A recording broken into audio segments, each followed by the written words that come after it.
আসসালামু আলাইকুম ওয়া রাহমাতুল্লাহি ওয়া বারাকাতুহু। সূরা বাকারা আয়াত 276 পৃষ্ঠা নম্বর 53 পারা 3 রুকু 5। আল্লাহ রাব্বুল আমিন বলেন ইয়ামহাকুল্লাহু রিবা আইয়ুরবিস সাদাকাতি আল্লাহু লা ইউহিব্বু কুল্লি কাফারিন আসিম। আল্লাহ রাব্বুল আমিন কোরআনে কারিমে বলেন সুদ ঘুষকে ধ্বংস ও দানকে বর্ধিত করে দিয়েছেন। আল্লাহ কোনো নাফরমান পাপাচারীকে পছন্দ করেন না। সুদ খ্রিস্টানদের, ইহুদিদের, নাসারাদের চক্রহার। সুদ হলো ইহুদি খ্রিস্টানদের চক্রহার। তাহারা আখেরাতকে চায় না। ধনী গরিবের মধ্যে প্রবেশ করিয়ে তাকে উজাড় করে দেওয়াই হচ্ছে তাদের কাজ। একবার বড় বড় যুগের ঘটনার কথা হুজুর সাল্লাল্লাহু আলাইহি সাল্লাম বলেন, ধনী মুগরা মুখজমি নামে এক লোক সুদি কারবার করত। তার নিকট হইতে 800 মহর স্বর্ণমুদ্রা অর্ধেক লাভ্যাংশ দিবে বলে স্বীকার করল। সময় প্রথম মাসের অর্ধেক দিতে হবে।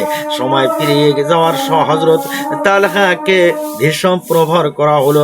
এমনকি হুজুর সাল্লাল্লাহু আলাইহি সাল্লামের দরবারে বিচার দাবি করা হলো। টাকার অঙ্ক বৃদ্ধির আবেদন করা হলো।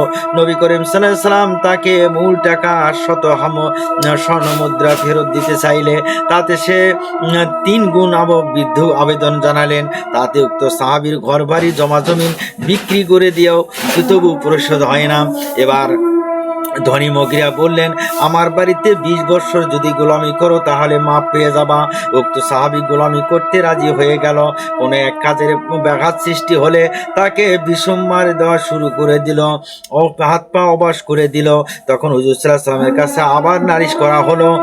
তো তাকে আল্লাহ রাসূল বললেন, তুমি আল্লাহর কাছে তওবা করো।